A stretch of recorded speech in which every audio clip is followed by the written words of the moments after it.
اعوذ باللہ من الشیطان الرجیم۔ تختی نمبر 14 مشق تشدید مع سکون۔ بسم اللہ الرحمن الرحیم۔ تشدید مع سکون یعنی شد والے حرف، سکون والے حرف یعنی جزم والے حروف کے ساتھ۔ اس تختی کے الفاظ میں ایسے حروف شد والے اور جزم والے ساتھ ساتھ آئیں گے تو کیسے ادا کریں گے، کیسے پڑھیں گے۔ آج ہم اس تختی کا 5واں لفظ یا 5th ورڈ پڑھ رہے ہیں۔ سب سے پہلے ہم شد کے اور جزم کے رولز کو سمجھ لیتے ہیں۔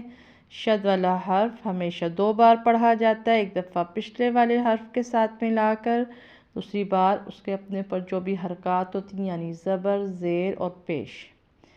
اور جو جزم والا حرف ہوتا ہے وہ ایک بار پڑھا جاتا ہے پچھلے والے حرف کے ساتھ ملا کر۔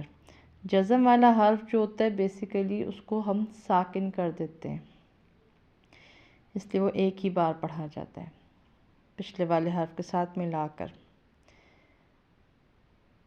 یعنی اس کو ہم سکون دے دیتے ہیں۔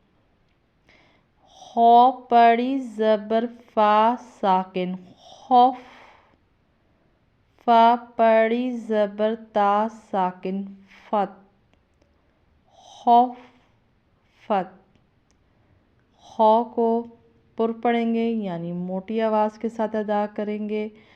فا کے اوپر شد ہے اس لیے اس کو ملا کر یا جوڑ کر پڑھیں گے ایک بار، دوسری بار پھر فا کے اوپر شد کے ساتھ اس کے اپنے اوپر حرکت زبر کی ہے اس کو اور تا کو ملا کر پڑھیں گے، ادا کریں گے، اس لیے یہ لفظ بن جائے گا خفت۔